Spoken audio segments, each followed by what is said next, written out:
Wash out, making sense of the phrase. Hello everyone. Today, we'll be diving into the English phrase, wash out. By the end of this video, you'll have a clearer understanding of its different meanings and how to use it in various contexts. Wash out can be understood in its most basic sense related to the action of water or other liquids. When heavy rain causes a road, path, or bridge to be covered or destroyed, we can say it's washed out. Example: the bridge was washed out by the storm, so we had to find a different route.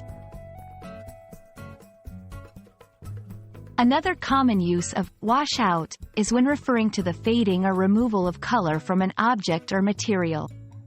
If you wash a piece of clothing many times, and its color fades, you can say the color has washed out. Example: I shouldn't have washed this shirt so much. The vibrant red has washed out. Wash out can also metaphorically describe a failed endeavor or a disappointment. Someone who doesn't make it through a training program or doesn't meet the required standards might be said to wash out. Example: I heard John washed out of the pilot training program.